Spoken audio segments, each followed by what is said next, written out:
Okay. Yeah. All So right. so just talking to it like Yeah, that. just Okay. talk into it. Yeah. So I'm here with Grant Neale, actor, director, Sometimes designer, designer, writer, scenic designer. Yeah. I have written. Yeah, actually, my company Nomad. nomad. Our first offering was a funny little, a funny, strange, existential one-act play. What's it? What's It it? was called "You Won't Be Eating Them; They'll Be Eating You," and and it was, and two of my great buddies, Mark Schulte and Chris Oden, Hmm. were the actors in it. They were King and Wannabe, and it was this existential crisis play. Not really, actually, not an Hmm. existential crisis play. Actually, this little thing behind us. I Yeah. like it. What is it? Reminded me of it because they see something off in the Yeah. distance Okay. and they go after it. And it's sort of like King is id Huh. and wannabe is ego. And they see this thing and they say, "What the hell is it?" And wannabe says, "I don't know." And King says, "What the hell is it?" And wannabe says, "I don't know." And Uh-huh. King says, "I want to fuck it." What? And then they go off after it, and the whole play takes place. All of the action. I had just had the actors Yeah. walking constantly towards this thing in a little Uh-huh. 6x6 square, Yeah. and and it was at One Dream Theater, a theater that no longer exists, that was down in Soho, Okay.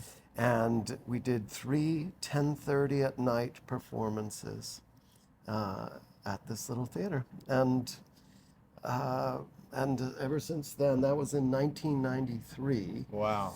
And ever since then, I've produced something every year with my Okay. company, Nomad Theatrical Company. So that was the first Nomad production. That was the very first Nomad production. Yeah. Wow. And then a few years later, I did a follow up called Installation Two, and then we did both of those one acts together. And yeah, so I did write both of those. I adapted a book in 2013 with a longtime colleague named Stephen Jobs, who's a Okay. wonderful acting coach and director, and he and I adapted this novel called The Third Policeman Mm-hmm. by Flann O'Brien, Mm-hmm. who's a brilliant writer, sort of a, I don't, it's unfair to even say it, but he's kind of a cross between Joyce and Beckett, Oh wow. Interesting. and just genius surrealist Mm-hmm. writer. And the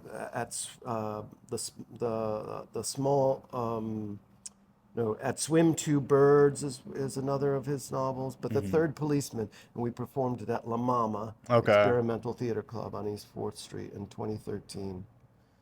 It was amazing. I loved doing it. I'd love to reboot that production. Wow. So what's your, I guess, well, like, okay, so we talked 1993. Going back, what kind of has, this is a kind of a really broad question, but what kind of draws you to be a performer?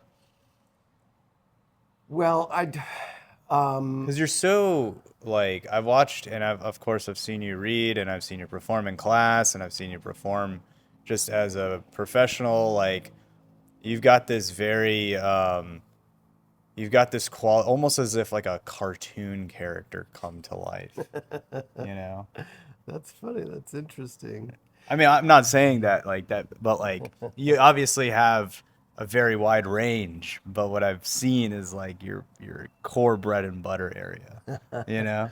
Yeah, well, for a long time, sort of one of my bread and butter staples was doing physical comedy. Right, right, right, right, right. Um, uh, I played this one character called Frosch in an operetta called Die Fledermaus, a Strauss operetta. Uh-huh. And Frosch is this drunken jailkeeper, and I've done 12, like 10 or 12 productions all over the Yeah, country yeah, of that piece. And he's a very broad, wonderfully inebriated yeah. jailkeeper. Um, and he falls. He's in a constant state of fall. Um, but like in terms of what turned I me, guess like what like how are you naturally like why physical acting? Like why is that such a why does that come so naturally for you? well, it's natural, but it's also a lot of training. Uh-huh. And I grew up as a wrestler. Okay. Um, Interesting. That's uh, an yeah, okay. I Nice. wrestled from the age of 5 Okay. to the age of 16. Okay. And I stopped wrestling because I'd caught the theater bug. Okay. And You said 5 to 18? 16. 5 to 16. Yeah, Okay. it was my junior year. Um, and I was finding that practices and all the wrestling was getting in the way of rehearsals, and I just wanted to be in shows. I'd caught the bug at this all-girls summer camp in Vermont Okay. called Brown Ledge Camp Okay. the summer before, and a woman who's still a friend of mine, but she Yeah. was a girl at Yeah. the time. I think she was 12 and I was 15, Yeah. and she was directing a play Huh. and called Say Goodbye to the Clown. And the my co-star in the play, it was just a little one-act play, Yeah. um, but my colleague in the play was 9, and she was fine in rehearsal. And then we went to perform it in front of about 50 or 60 people, and she forgot every line. And I had to improvise Okay. and make up the play and Right. feed her lines, but I was her invisible clown friend, Okay. so it sort of fed right into that. And Became a one-man show, yeah, kind of, but there essentially. were, she was interacting with other people, Right. but they Okay. couldn't Yeah. see me. All right. All At any right. rate, we got through the play, and it turned out that I was pretty good at that. Okay. And and it was terrifying Yeah. and really exciting at the same time. And wrestling was no longer doing that for me, Mm. and something clicked right then, and I was like, I want to do this. And from then on, I started taking dance class, Mm-hmm. and as far as like the physical life, the wrestling's a highly physical thing, a Mm-hmm. highly, you know, individual. It's like individual, Mm-hmm. but you're on a team, which kind of like what doing theater is. Yeah. And you, I love theater because you kind of become a family. Mm. And I'm the youngest of 7 children, Oh. and so I like this thing. I was considering it many years ago. I was like, why do what is it about the doing making theater that turns me on so much? Yeah. And and part of it is the creating of family, which is sort of ironic because I don't have children of my own, Mm-hmm. um, or that that have come from me. Mm-hmm. Um, at any rate, and that physical life, Um. I've always I've always pulled that forward. I trained intensely as a dancer, and every year I would try to pick up something new. I studied sign language and tumbling and tai chi and yoga, of Yeah. course, and so it's been really and mime and clowning. So so the the physical life uh, of a performer Mm-hmm. has always fascinated me. There's this line from Sanford Meisner, which I studied Meisner for a few years Mm-hmm. at the acting studio here in New York with James Price and John Mm-hmm. Grabowski, great teachers. But one of Meisner's saying is an ounce of behavior is worth a pound of words, and I always took that Mm. seriously. I Yeah. came here right after college, Yeah. and I knew that I had studied theater in college, of course, but I knew that I needed more training, Mm. and so I went to this Meisner school, and I really picked up that idea that the whole life of the actor of the character is super important. Uh, Yeah, I find it interesting, like just talking about your intro into this, coming from a wrestling athletic background, I'd be curious to see if a lot of people that excel in physical acting come from that kind of more tactile dancing. Because I know for me, that's definitely been the case. Like, when I grew up, my aunt ran this, Indian dance academy. She was teaching Bharatanatyam and stuff like that. And like, I know for me, from a very young age, like dancing was a really big thing. I was also like sports, athletics, whatever, all that kind of stuff. And so I always felt like physical, the physical component of acting was always my favorite part. I feel like because and then there's obviously the story aspect for me, and that was a challenge getting story across because it was always about, oh, it's just behavior. People are just punching walls, and that's like the initial. That's like my first thing. Oh, this is what actors do. They scream and they grab and they like that. All that stuff for me.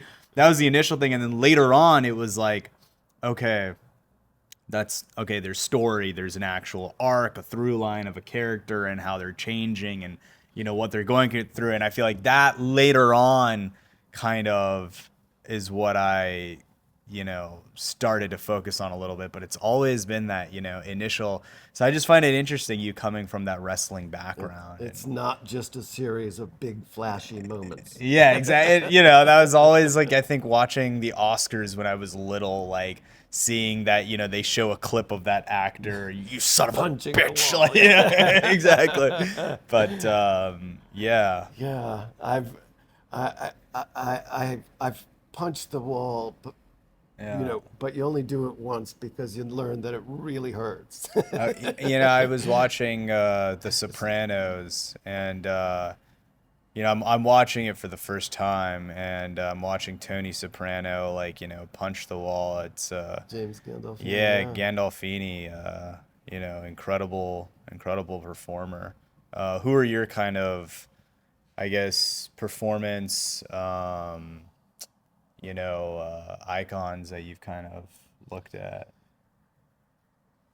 I saw Mark Rylance. I was Uh-huh. again in 1993. Yeah. I was in a company called the Ridiculous Theatrical Company, and we were doing a play by George Osterman called Brother Truckers. And it was a play of really hilariously funny and absurd adaptation of this black and white film called They Drive by Night. Mm-hmm. And we had run it in New York for 6 or 7 months. And then we did it in London. Mm-hmm. And then we did it in Edinburgh for a month. So we did it in London for a month. And then, Yeah. so when I was in London, I got to see this guy named Mark Rylance, Uh-huh. who was not super Well, it's famous at the not. time. Yeah. Right. But I got to see him playing Benedict, and I've been a fan ever since. I thought yeah, I really love his way of working, Oh. and I also at that time uh, saw Maggie Smith, Okay. and in The Importance of Being Earnest, playing Lady Bracknell, and I was really wowed by her. Yeah.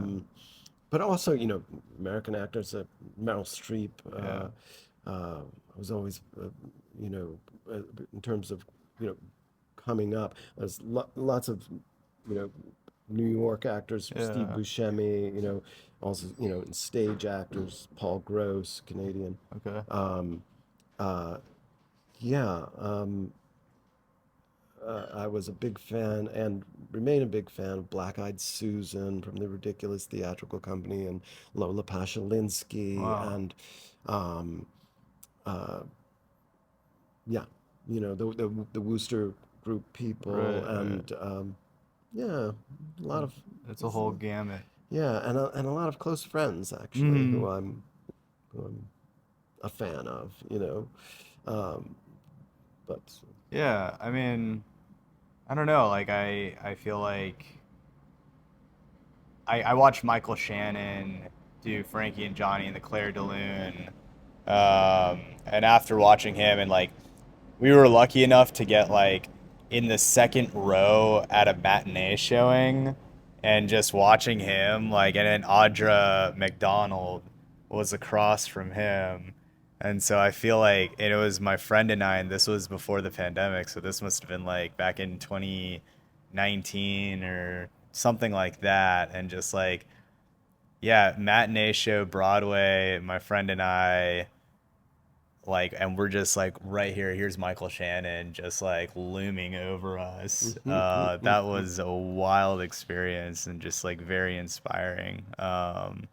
Cool. But I got yeah, I got to meet Audra McDonald once very briefly. yeah. Um, and right now Nomad is working on a show, sort of an adaptation of a show that she won a Tony for, Okay. called Lady Day at Emerson's Bar and Grill, about Billie Holiday.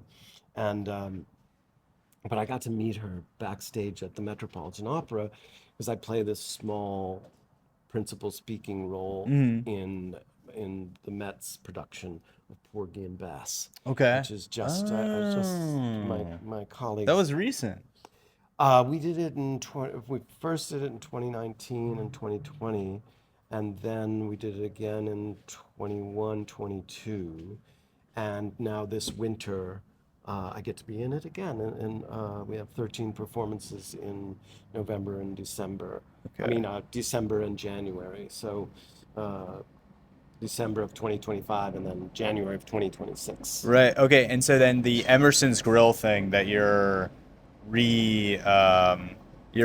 you Sort say? of You're reimagining the reimagining it. Okay. And so um, that, and what's like that kind of, where is that process? What is that? What's going on there? We're in the thick of rehearsal. Tomorrow Okay. we'll be recording some music. I'm working with an incredible actress named Tracy Conyers Lee Hmm. and a pianist named Ben Rausch, Hmm. and so he has a recording studio and we'll record the songs.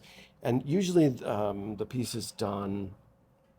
It's written. It's actually written by a good friend of mine named Lainey Robertson, who is a neighbor and lives in our building. And Hmm. Lainey's a wonderful writer, and uh, it's set up to be done as Billie Holiday's sort of final public appearance Okay. in a small club Okay. in Philadelphia, and there was a the in our acting class, Yeah. Rick and I have you and I met in Ragnar's. Ragnar's Yes. acting class, Yes. Of course. Yeah. and Ragnar Freidunk Yeah. is a wonderful Michael Chekhov based acting teacher. I need to get him on this podcast. That's Oh yeah, amazing. he If he could he just would be just incredible. yes, exactly. And his Yeah. and but he would be, yeah.